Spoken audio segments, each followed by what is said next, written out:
coming up on this exciting episode of the Angrygeeksshow. Dingleberry!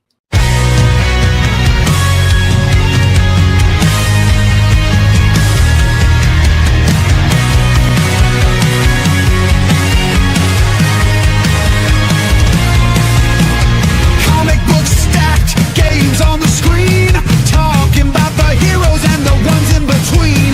From Gotham to the stars, through the multiverse they go. It's nerd life loud on the Angry Geek Show. They're angry, they're geeky, they're breaking it down. From cosplay queens to legends in town. Grab your popcorn, let your fandom flow. It's time to tune in to the Angry Geek Show. Superman debates, Boba Fett's jetpack. Marvel versus DC, no holding back. Con floor interviews, hot takes they throw. They'll nerd out with you on the Angry Geek Show. They're angry, they're geeky, they're breaking it down. Legends, creators, the best all around.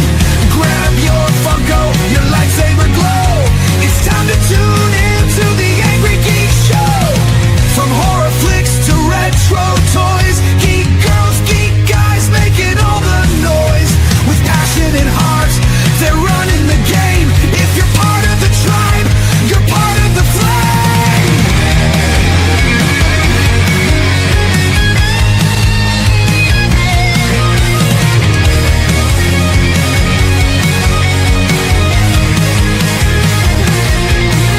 They're angry, they're geeky, they're breaking it down. Fandom united in every town. Con to con, let the good vibes grow. All hail the kingdom of the Angry Geek Show.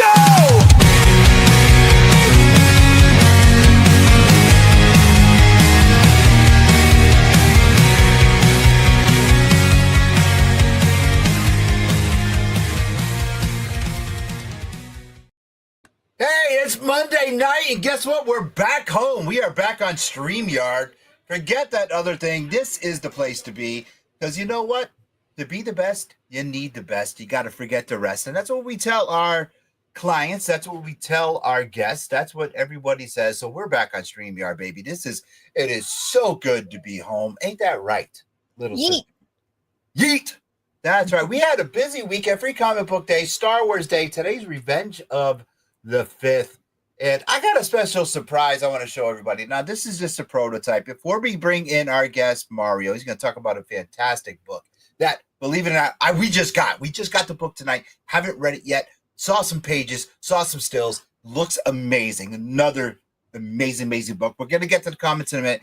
But this is just a prototype. It's going to be available on our Patreon. I modeled this and I sent it to this person right here that I just poured my heart out a little bit. My family loves her. They adopted her to the family, and I try to talk them out of it because she is a lunatic. And I did I call you a lunatic the other day? You did. I did. Mm-hmm. Yes, but they all love you. Why? Mm-hmm. Rose fell in What's love not to with you. love? I know, but Rose fell in love with you like the day she actually met you in person. She goes, she's so bubbly, so cute. Thanks. Thank I you. know. Anyway, I modeled this, sent it over to this young lady, and this is going to be available. So, are you guys ready? Ready. Look at this. Oh. Dingleberry t-shirts. Sorry. Yes. Now, this is right here. This is a prototype. Guys, can you bring up what the design looks like? This design on a t-shirt right here is going to be available on our Patreon. And so we'll be taking orders, that design. She is the little boy. Oh, okay. Come on now. Get a room. Get a room. Dude, Rose even noticed this. I'll tell you what. She was in the Geek Lair. We're supposed to be working. Your name got brought up. You could have seen it from that was brighter than the Northern Lights. And I'm sorry for embarrassing you there, little sister, but I had to because you lit up immensely. Big time. And even Rose noticed it. She goes, "My God." I'm like, "I know. Dude, look at the smile on your face. I love it. Love you to death. Love you to death. I love. Okay, yeah, we'll get to the comments in a minute. We got Mario in the back. We got to bring him out soon. All right, before we do, Pam is in the house. Pam, love the horns. Thank you. I spent the weekend. Thank you. Excuse me. Hold it. Now, Pam's a married woman. We all know I love Rose. I spent the day with Pam on Saturday, and I got to say, Free Comic Book Day was amazing because of this lady. I got 2 hugs and a kiss from Pam. Only because I left the store. She wanted to make sure I was getting home safe. We all know Pam is the wife of one of our sponsors, Eric Yako at Alternate Universe LLC. Pam is just an amazing woman.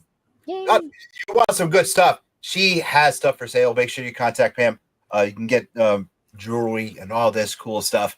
But as you guys know, I did make it home. Ben Hellman says awesome. And Ben was there. Dingleberry's coming in.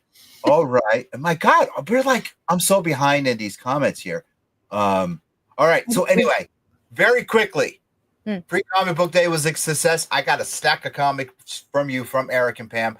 What did you do this weekend? We got to bring Mario in because he just left his chair. Mario, you got to get back here.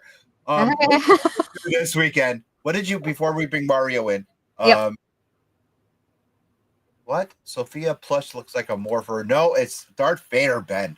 Okay, what did you do this weekend really quick? I saw 2 movies. I saw the Thunderbolts and I saw The Sinners. Really quick, what did you do this weekend? So Saturday I went to CT Horror Fest and met the cast of Terrifier. And then yesterday I went to see AC/DC in concert with the Pretty Reckless. That was the opener. Yes, that's a girl from The Grinch, right? Yep, Cindy Lou Who. Yes, and AC/DC was awesome. Oh my God. I'd like to talk about it later because I don't want to have the guests waiting. We have to get Mario on. Yes. But tell me, what did they play our song? They did play the song. They played our song and I missed it. All right, so on the track. All right, so now we're gonna bring. Oh my God! Did you buy me one? No, you didn't. And I would have been mad at you if it did, because we'll get it. I know. I tried to buy you stuff, and you're like, yeah. I know. I don't like you buying me stuff. All right, so we're gonna bring in our guest right now. I have a lot of questions about this book. Yes. God Tier. Now, we'll bring up the media for it. Now, it is God Tier, and the God of Monsters is the main villain in this book. We're going to bring in the writer, Mr. Mario Long. Mario, how are you? We were expecting you a little earlier so we can tell you what was going on, but you were you were late. You were probably napping or something. Technically, on time. I came right on time. Right on time. So I'm on Tokyo time. Sorry. Oh, you're in Tokyo? Really? Yeah, I'm in Tokyo. Oh, snap. Melissa didn't tell me that. If I knew that. Now, we have fans out in Tokyo. We do air through Pod TV in Tokyo. So, okay. Yeah, I would have brought up Angry Geeks in Tokyo. I do have us written in Tokyo. I would have did that for you. Melissa didn't. Maybe next time. Yeah, maybe I'll come back for volume 2. Yeah, absolutely. So let's talk about this. Melissa, we just got the PDF tonight. So okay. We didn't get a chance. We didn't get a chance to read 185 pages. Oh my God. Yeah. It's thick with 2 C's. Thick with 2 C's. Yes. Yeah. My God. And that's just volume 1. There's a volume 2 coming 2 months from now. So Okay. And then a volume 3 and hopefully a volume 4. Oh snap. That would be good. All right. Yeah. And Mango, no, I do not just leave them. It got stolen by Jar Jar out of my pocket. It fell out your pocket. I don't think so. Well, we'll get to that in a little bit. So let's talk about this.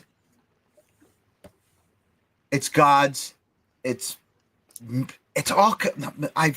In the description of the book. Mm-hmm. All right. You describe it as many different genres mixed together, with the gods walking on Earth, battling, and you have the God of Monsters, who is the main bad guy. Where did all this come from? You wrote it. What made you? inspired this idea of a god Yeah. of monsters and all this violence? Where did it come from? Well, I'm not really a violent person, so I'll put that out there. I'm more of a pacifist, so it's not like I'm sitting here having dreams of hurting people. But to answer your question, this idea came about during the pandemic. I've been in Japan now quite a long time, coming up on almost 20 years, and I experienced the pandemic through my computer. Basically Okay. while in quarantine or in isolation. And so I was watching a lot of the world appear to just burn down, between 2020, 2021. And obviously there was a lot of civil unrest. There was things happening in Hong Kong and the US and Europe.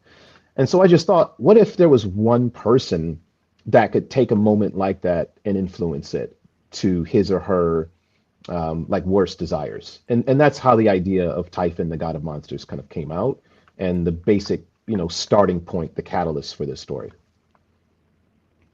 Okay, so how did it now being in Japan, it probably I'm going to say that's what influenced the style of the book, which is just freaking amazing. It's beautiful, black and white. Now, does it read like a manga? Does it read back to front? I did not open the PDF yet. It Right. doesn't. It doesn't. So it reads like a traditional US or Western graphic novel. So you read it from left to right. Okay. And there will be a digital version as well that Mad Cave is going to publish. So yeah, to answer your question, it reads like a traditional graphic novel, but it's obviously got some manga influences in the art style. Awesome. Okay. Why did you choose to go that route and not go manga? Yeah, I mean that's actually a great question. I think it was more of an wanting the book to be accessible to a larger audience. Obviously now the market has matured where people can read manga from right to left. We have another series that we're actually working on now that'll be published by Mad Cave next year. That will be read from right to left. But this one we thought, to make it a bit more appealing to the general audience, we'd make it very, very much like a traditional Western graphic novel. And because it's about Greek mythology too, I thought it would make sense to have it a little bit kind of on the fence between East and West. All right, Sophia, you have a question? Uh, Well, I thought you did. I'm sorry. No, it's okay. I thought I cut you off earlier. Other influences that brought you into this, you just mentioned Greek mythology. Mm-hmm. How many other influences besides your Greek mythology did you put on page for this? And then I want to talk yeah. more. Yeah, well, maybe I can just do a little bit about my background, right? I mean, I grew please. up. I consider myself an '80s baby. I grew up watching a lot of fantasy and sci-fi. So things like Clash of the Titans. There's just tons of things I could list off that really influenced me. So a lot of that is in there. In kind of the DNA of what we're doing. And I'm also a fan of mythology, and not just Greek mythology, but obviously in Japan I've studied Japanese mythology, Egyptian mythology, and I found that a lot of these myths kind of have similar sounding stories. A lot of these legendary heroes kind of are in different countries that have no connection to each other, and so that was another idea of what if all these stories did have one focal point, and one frame of reference that was interpreted throughout different cultures, throughout different generations. And so I made very clear to stay away from anything that's modern. There's no, what I would consider modern religions. But I think that ancient religions, anything that's over, pre the modern era is kind of fair game. So there might be some stuff that gets mixed in from like maybe Egyptian mythology or some other cultures, but for the most part, it's inspired by Greek mythology. Wow. Okay. That's So cool. you majored in Greek mythology?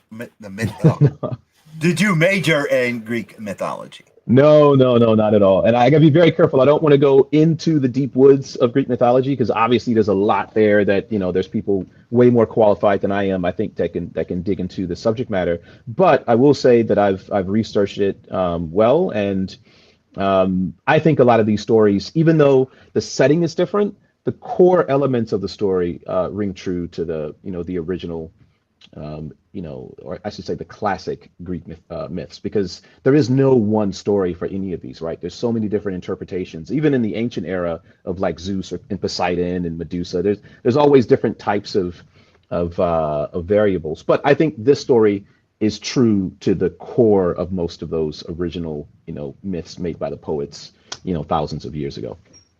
Great. All right, we got some comments coming in. Void from Denmark actually says, is it multiple religions or just one specifically? And I think you kind of sort of already answered that. Yeah. But No, yeah. So there is kind of an opening to the book that I think may confuse readers a bit, because the book starts off in like ancient Greece, and it says now, right? So you think, oh, okay, this story takes place, when everyone's wearing togas. And then it kind of has like a flash forward or a flashback to the modern era, and it says in the past. And so, readers can read into that, I guess, however they want. But there is kind of I guess you can call it like a plot device. If you watch Citizen Kane, for example, with Rosebud, there is a bit of a time skip here and there. But for the most part, these stories are based in Greek mythology. But as you get into it, you'll see that our interpretation of Greek mythology may have some other roots that are a bit deeper than that. So I don't want to spoil, because it's one of those things at the very end where you go, oh, okay.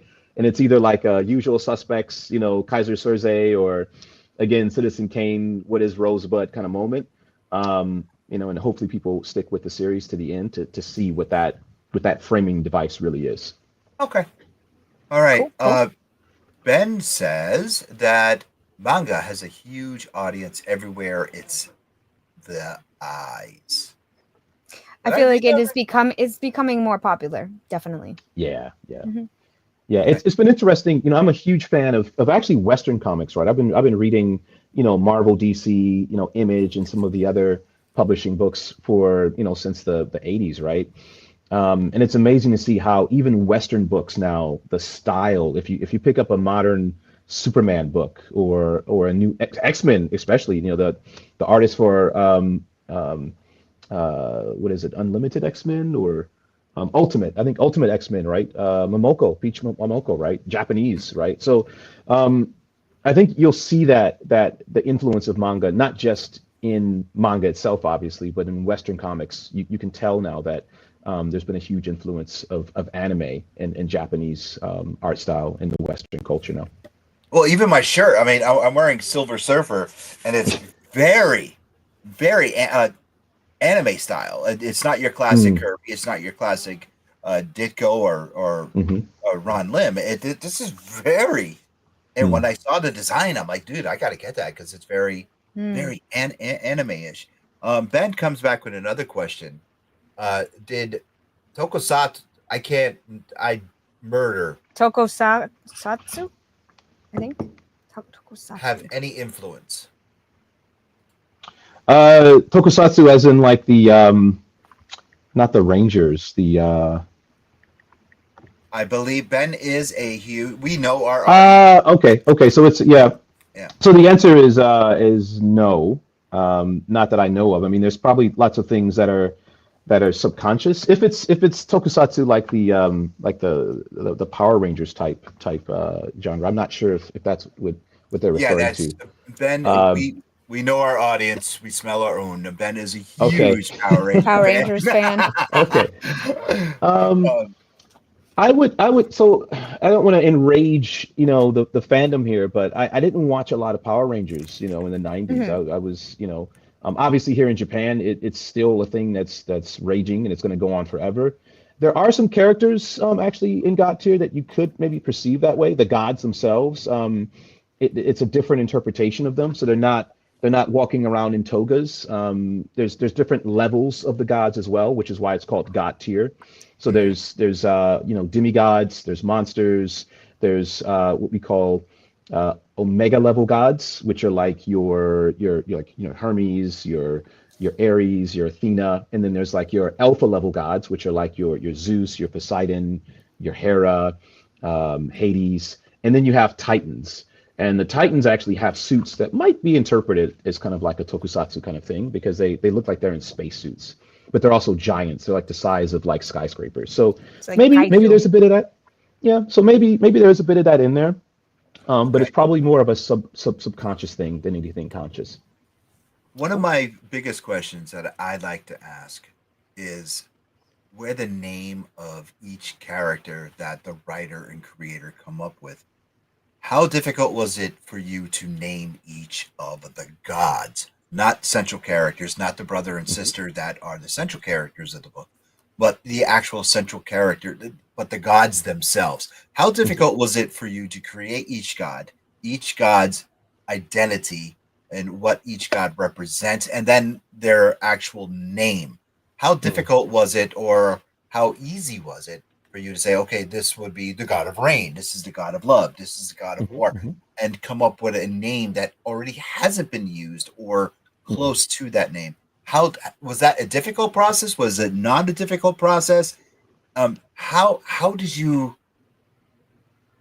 become a god yourself for this universe? Pardon the pun. How did you come up with that? Yeah, I know what you mean. Well, that's a great question, actually. And it's one that no one's actually asked before. But what I would say is two parts. One, the easy thing is I didn't rename the gods. I didn't reinvent the wheel, so to speak. You know, Zeus is Zeus, Poseidon is Poseidon, Athena is Athena. But a lot of them are just jerks. You know, like they really look at our world as a place to play. You know, and they all have different motivations in how they use this world. But some of them, you know, Athena and Ares, the gods of war, use Earth as a playground, like we would, you know, log into Fortnite, right? For them, it's just this is a place where they can play. Zeus is going to use this as kind of like a place to do some, you know, some side quests, put it that way, you know, with hookups and stuff. Every god has their reason. You know, Demeter looks at this world, you know, the goddess of like agriculture and climate and things, like she looks at this as a way to kind of grow something beautiful. So to answer the question, you know, the gods are as they are in the original myths, but they all have a different spin to them. For example, Dionysus, the god of wine, shows up, and you get a very clear impression of his personality and how little he really cares about humanity. And he's also kind of drunk at the time too when he shows up. So you know, he's a guy that just treats Earth as a place to party. He just comes here for a good time, and then he, you know, pops back up to Olympus. But for the actual other characters that I made, again, I think it's more of a subliminal process. It could be people that I knew as a child, or one of the characters was named after this guy that I would see roaming around my neighborhood as a kid, a guy named Jellyman, you know, and some of the other ones might have some influence from other stories. But yeah, for the most part, I tried to stay true to the original myths and give it a new spin in the modern era. All right. Cool. Before we get to that comment, we have one. Sophia, can you bring up Void's comment underneath, guys? Okay. And we got pre-order, volume 1 and 2, trade paperback. Yeah. There you go. So he's going to be sending it to some people that he knows, or a person from. Wow. Yes. Oh. They don't. He's sending it to somebody he knows that will send it to Denmark. And yes, but you got 2 pre-orders right here on the Angry Geek Show. Yay. Awesome. Hey, I truly appreciate that. Truly appreciate that. You know, it's been such a great adventure to build my company here in Japan and to make these original stories. But I need support, so that you know, even 1 or 2 pre-orders makes a huge difference, and I truly appreciate it. Thank you. That's what the Angry Geeks is all about. Our audience is here to support creators like you. And that's why we bring you guys on. All right, so let's get to Guy's comment. Sophia, do you want to read it? What are some of the most surprising reactions you've received from readers so far? Yeah, that's a great question. So some of the readers that have, you know, preview copies that have looked at it, they really appreciate that it tells kind of new takes on traditional stories. So like, for example, Medusa. if we've all seen Medusa, in Clash of the Titans or other stories, but she's a very like kind of like one-dimensional cookie cutter like mini boss type villain, right? She's already a monster, and she's got snakes for hair and half snake, and our version of Medusa is very, very different, but she starts off as a human. And so we tell the story of like kind of why she changed into the way she Ooh. changed, and Okay. then what her motivation is for like really hating the gods. And I think that stays true to the original myth of Medusa, but I've never seen that. And again, if there's tons of maybe in Hercules, the TV show, or like Jackson, what's his name? Percy Jackson. Percy Jackson. Yeah, I almost said Jesse You're Jackson. gonna is say lightning. Peter Jackson. I was gonna say Peter Jackson or Jesse Jackson or Michael Jackson. I don't know. So, which gives me a pretty good idea for us. But okay, anyway. But yeah, but I think people appreciate it that we tell those stories in a way that I don't think has been done in the modern era. Minotaur for example, is always like this raging bull character, but in this story we start off with him as a human and we kind of show how and why he changed.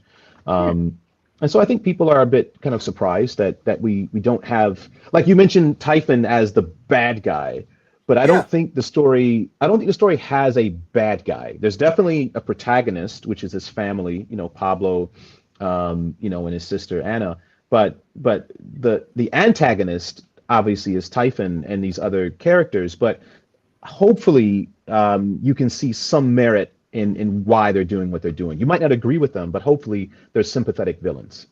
Wow, because in the description that Mhm. Melissa, our agent, what she sent over to us, it said the villainous type. I was like, oh, okay. And like I said, now Okay.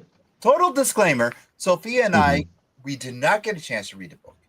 Sure. Volume 1, 138 pages. We just got it tonight, right before we went on air. So there's no way that we could have read the book. PDF for us. Yeah. And I just opened it up and I'm like, holy cow. And I told Sophia, it's 138 pages. We ain't reading it. Just go. And We'll read it later we'll afterwards. read it later. Oh. But as Well, I appreciate you not pretending. I appreciate you Oh. not reading the first and the last page. So no way. No, we do not do that whatsoever. Yeah. Well, it's an excuse for us to have you back on. I'm excited to read it too. Yeah, awesome. It is 100% an excuse to have And then you back you're on. not going to mess up and say a spoiler either. No, Yeah. never. I would never do that. Never. No, it's just Yeah. an excuse to have us back on. That way we can get volume 2 and read volume 2. Yeah, On top Awesome. of that. I would Yes. truly appreciate that. Yes. Truly appreciate that. Now, Definitely. Boyd comes in with a comment, and Boyd says that he loves Greek mythology. Typhon sounds kind of obscure, so a story as him as a main bad guy is definitely a big hell yeah to me. Hmm. So, as a god of monsters, let's elaborate a little bit on that, because in the description that we got, God of Monsters, I was kind of like, hell yeah, myself. That is something we never heard of before. We never heard a term of, okay, this cat is the god to all monsters. I never knew of a god to all monsters. Let's elaborate. Why did you choose to name something or to have a god of all monsters? Yeah. So again, I'm not reinventing the wheel, as I'm not necessarily making up new characters. There is a Typhon. There is a Typhoon in Greek mythology, and he's just this huge, monstrous kind of nightmare type of character. Our Typhon is very different. You never see his real face initially. He's in a kind of a gas mask, and he has these canisters that are kind of across his chest, and these canisters basically, there he is in the back, kind of telling you to be quiet or keep a secret. He does have a very big secret that hopefully people will stick with the series to see. But basically, he has the ability to create monsters. He has the ability with these canisters, this gas that's in this canister. If you inhale it, it brings out the worst qualities of you. So if you're someone who's impulsive and aggressive and violent, you may change into a minotaur. if you're someone who's maybe a bit vain and you want people to look at you and maybe you want people to kind of sexualize you or maybe you change into a Medusa, so whatever's in you, it I takes don't it want and it snakes for amplifies it. hair. Maybe that's why I wear hats all the time, Sophia. I don't know. Not saying that I'm vain or anything, but Void comes in. He goes, "Oh, Guy first. Guy, what's the most important lesson you want readers to learn from God Tier Volume 1?" Good Wow, question. I mean that's an excellent question. Yes. I think that you could read God Tier on a couple different levels. I think you could read it on the surface as just read it as a story of this family trying to, run from point A to point B in the middle of a war, between riders and police and gods and monsters. And that alone maybe is exciting. Maybe it's like watching an episode of Transformers or something. But I think there's also a deeper level where you look at the themes of what I'm saying about society and religion and a number of things. So there's more than one thing that I want readers to take from it, but if anything, it's that there's no black or white. Things are gray. Things have depth to them, and then maybe someone that you think is a villain maybe is not necessarily a bad person. They're just they're just a protagonist. So I try to write the monsters in the story with a bit of humanity because they started off as humans, right? And so I hope people look at these characters as more of like tragic, characters or heroes than cookie cutter mini boss villains. I like that. Wow. Hey, it's half That's past. deep. It is. It's very deep. It's half past the hour. That means it's time to pay some bills. So if you're ready, Turn it up! It's now time for Quiz with Quinzel. That was interesting.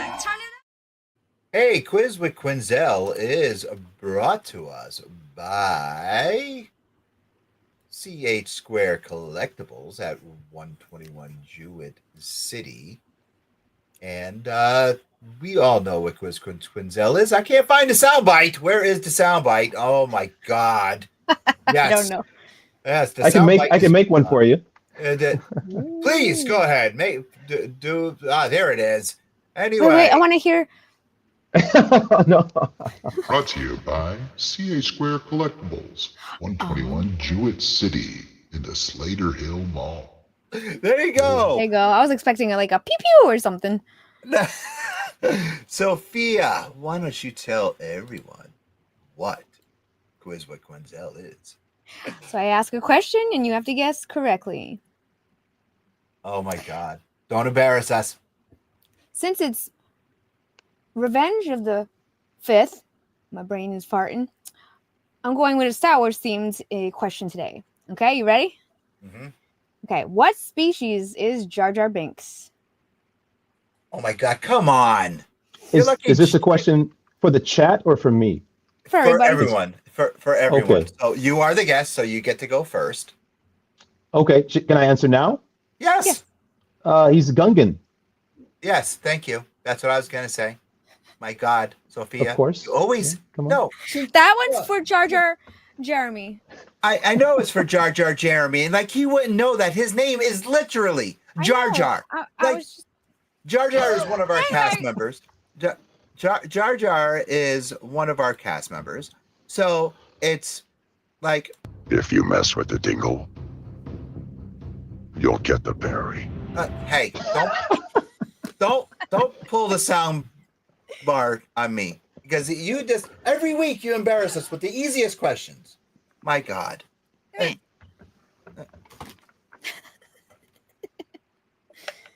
I don't know, Mario. I apologize. She does this every week. Could I tell a cool Star Wars story? Just very briefly. Absolutely, please, because you have to take her out of. Yeah, please. This is embarrassing. So we had Star Wars Celebration in Tokyo just a few weeks ago, Really? and oh wow, it was awesome, absolutely awesome. imagine. I have photos of me in pajamas, holding imperial walkers and I've been a Star Wars fan since I was probably in You underoos. talking about like AT-ATs or ATSTs?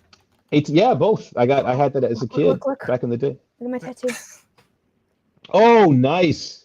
Wow, I had that's to show you. legit. That My is legit. tattoos are Yeah. more my tattoos are more tougher and more meaner than hers. I'm yeah? just saying. Wow.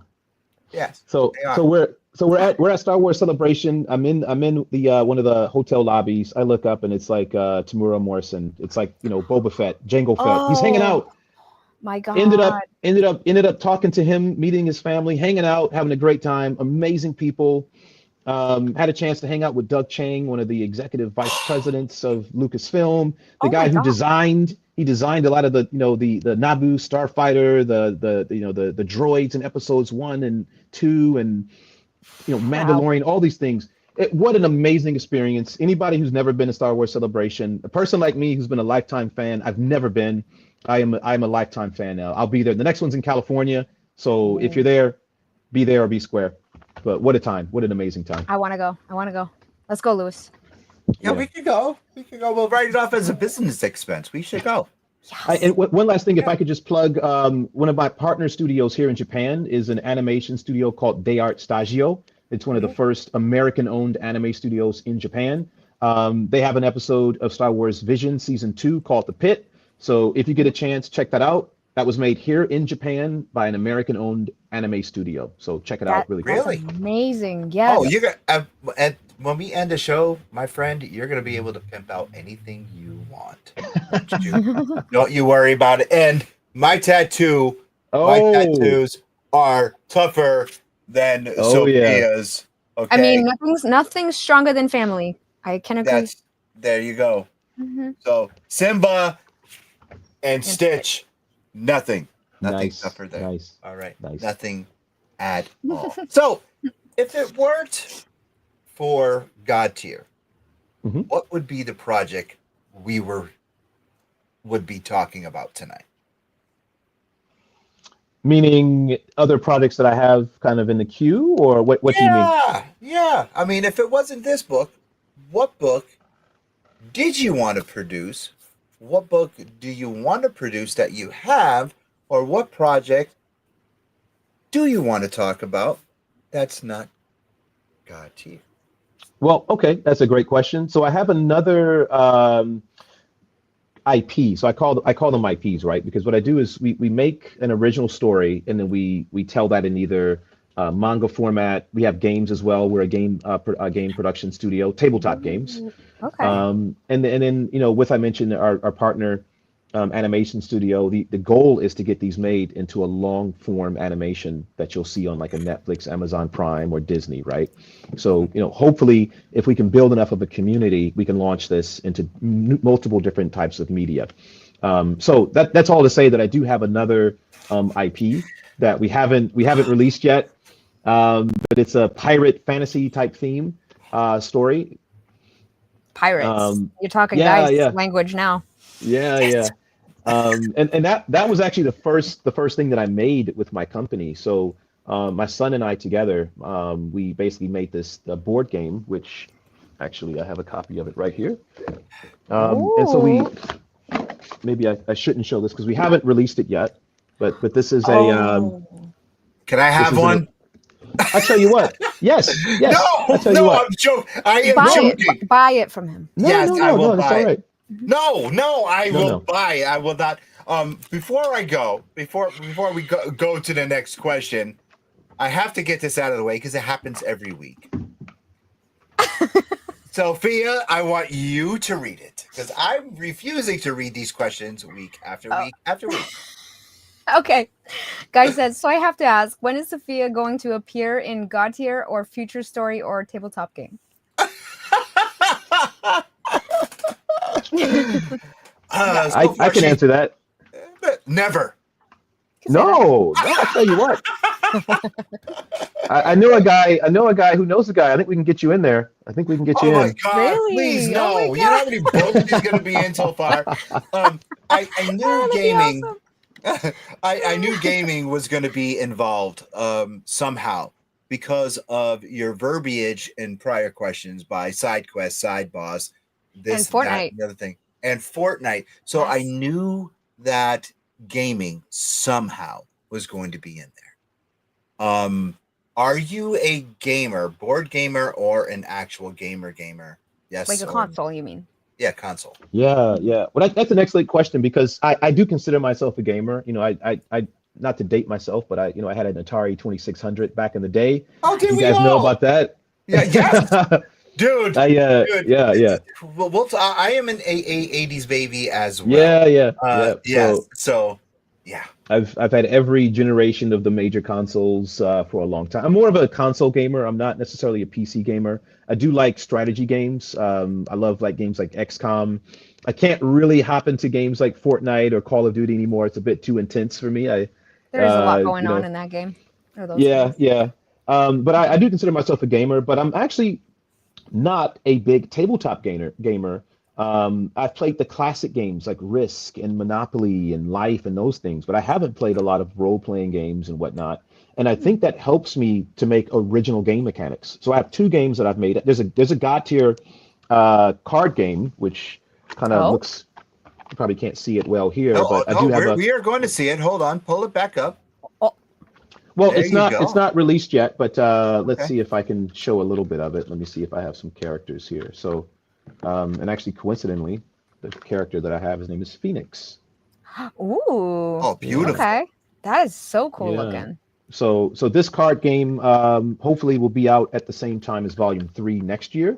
But the whole point in mentioning it, though, is that it has original game mechanics. As far as I know, it's not based off of like a Magic the Gathering or a Yu-Gi-Oh or a Pokemon, because I've never played those games, honestly. So the idea is that because I've never played those games, I think it gives me ability to think outside the box, no pun intended. But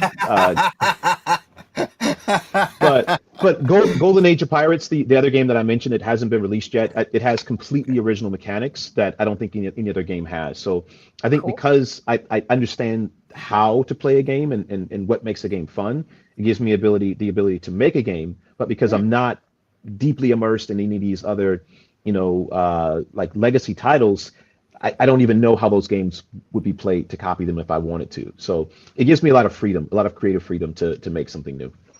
That is amazing. Hey, it is time to pay another bill. So hold on one second.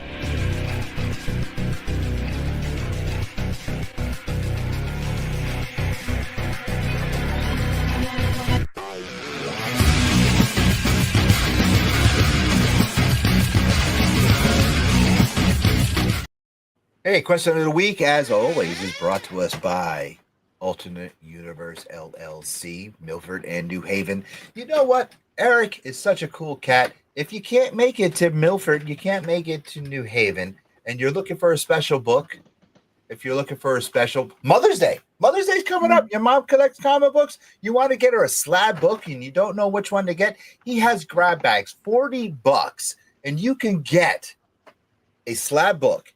You don't even know it's a grab bag. It'll be just like Christmas morning. You get it, $40. He'll mail it to you flat. It's slab. He'll mail it to you. Make sure it's packed nice. Mom will open it up. It's guaranteed to be a 9-point something slab book from CBCS.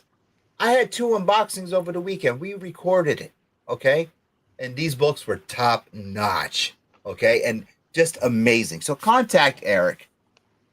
Facebook, Instagram, message him. He is a mod on the Angry Geeks page. Contact him there, okay? Just put at Eric. Tell him you want to get a pull list, and he'll mail them to Tokyo. He will. He'll do that. If you don't have a pull list in Tokyo, Mario, if you don't have a LCS in Tokyo, he will send them to you, okay? And better yet, my son works for the post office. He'll go to Tokyo and drop them off, okay? So anyway, first question of the week. Mario, you're the guest, so you're going to go first before we can bring them to the chat. First question. Black tie or formal? Black tie or formal?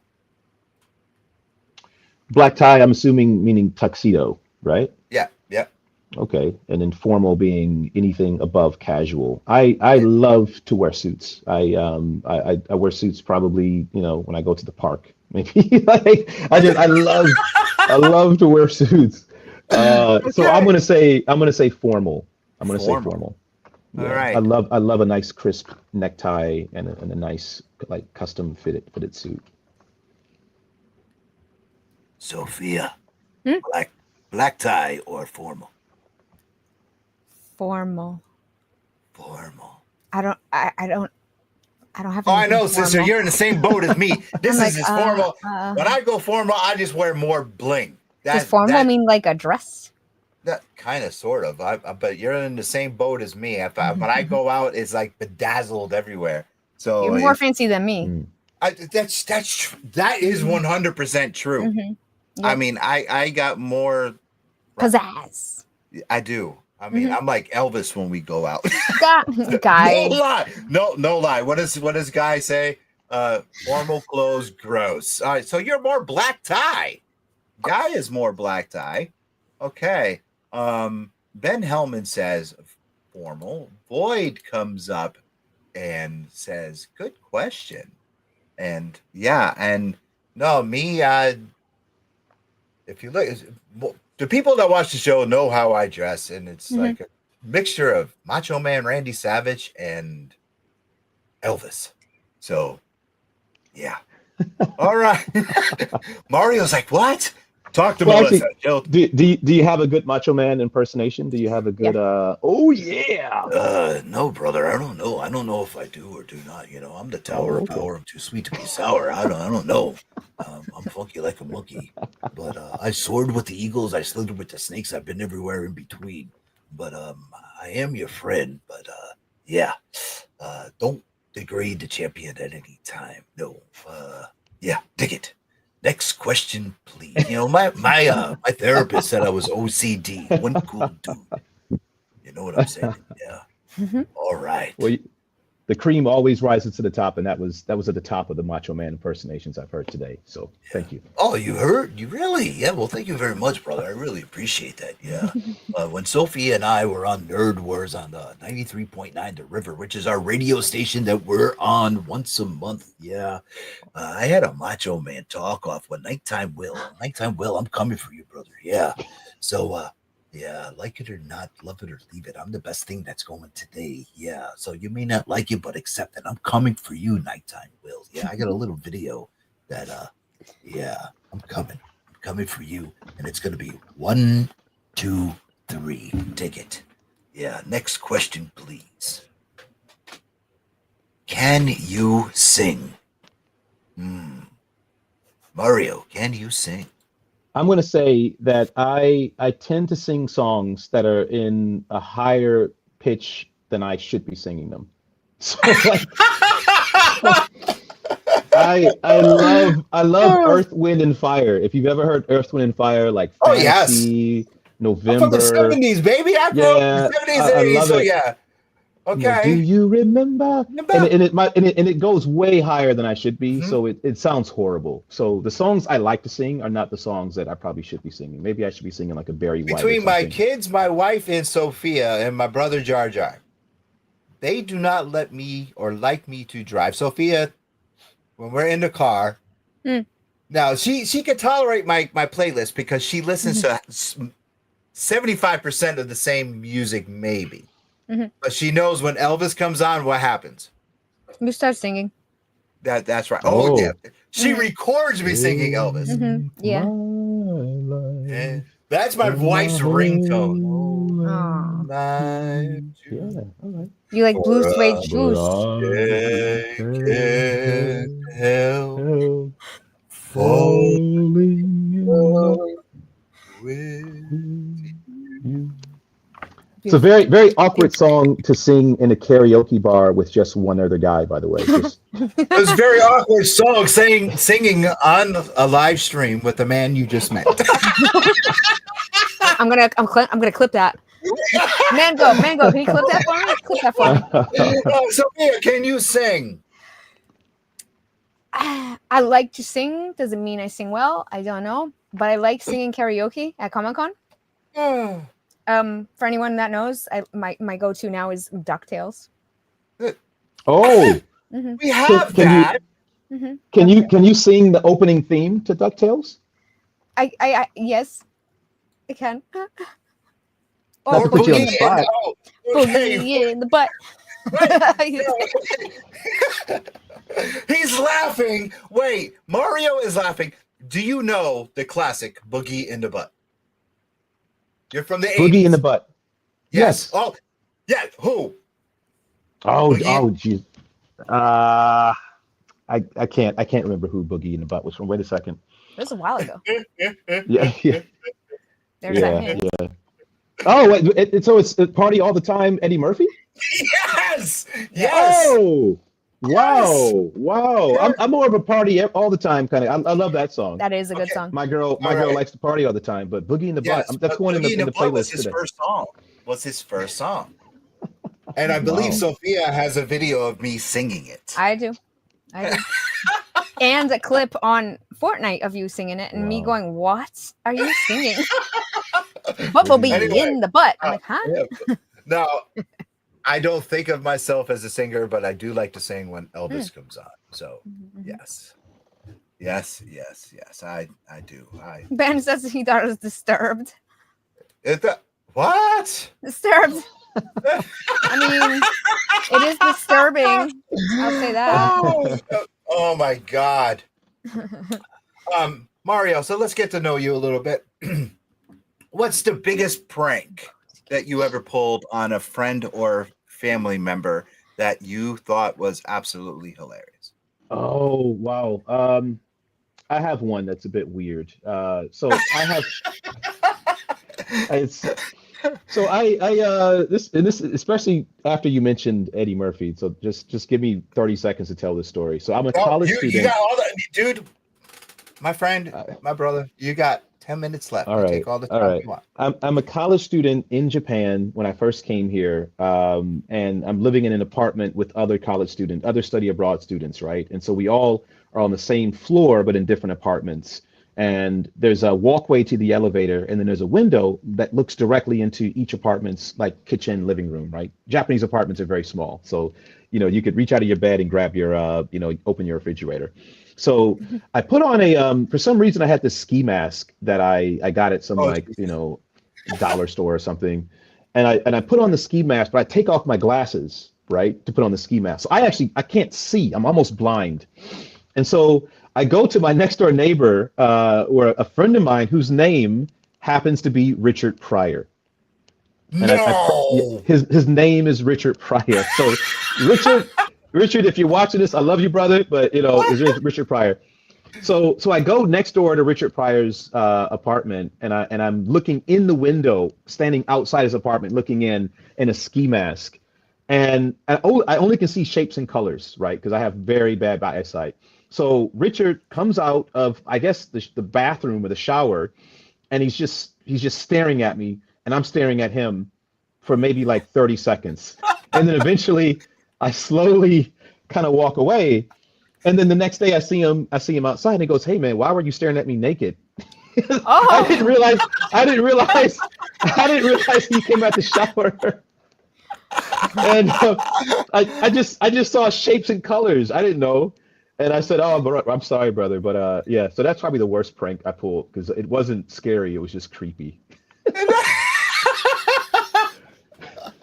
So he was probably like, "What the hell is he doing?" All right, Guy wants to know. Guy wants, and Mango is laughing. Guy wants to know, what's your secret talent that no one knows about except for maybe your pet? Wow. Oh, wow. My secret talent is I'm actually quite good at doing Jedi mind tricks. Oh. Whoa, do tell. Jedi mind tricks. So yeah, I won't mention the company name because they're still around. But as an example, I wanted to get a job at this company, and they're a pretty well known company in Asia. They do events. I'll just put it like that. And so I went. But I have no connections. I have no connections at any executive level in this company. And so I just walked up to like the merchandise booth at an event that this company had. And it's just like some part-time staff. And I go, "Hey," and I mention the president's name. And I just go, "Hey, is this president here?"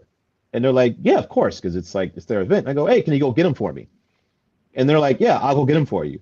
And so they went and they got the president of the company who comes out, and we exchanged business cards and things like that. Fast forward a few months later, I'm working at that company. Oh wow. But all of that happened. The interns are working for you. Yeah, so that's just one example. But I think if you just say anything with confidence, and you believe in yourself, and you can probably get a lot further in life than if you doubt that you could talk to a certain person or access something. So I'm not saying to to break and enter in anybody's house or company, but you might be surprised if you just knock on the door and say, hey, I'm supposed to be here, where's the person to let me in? 9 times out of 10 you actually can probably walk in the front door, and what are you, a vampire? You got to knock on the door to, hey, yeah, you got to. I'm not suggesting to sneak into any place. You got to be welcomed. Yeah. But I think a lot of times if you just ask to talk to the top person, a lot of times you can reach that person without having to go through a lot of gatekeepers or red tape and things like that. So the answer to any question that you don't ask is no. So why not at least try, and you might get a yes. Exactly. Go big or stay home. That is great advice. We are up for our hour. I want to thank Mario. This was an amazing episode. Dude, you are welcome back anytime that you want to come back. After we sign off, please hang out for a couple minutes. I want to do some stuff with you before we end the show. Please tell everyone where they can find you on social media. We do have a link for the book. Like I said, we already have 2 pre-orders. We're going to bring up that link one more time. As we bring up that link, Mario, tell everyone where they can find you if they have any questions. Now, one of our biggest things, and we didn't bring that up, is unfortunately, you live overseas. Thank you for pulling up that link, Sophia. Nice.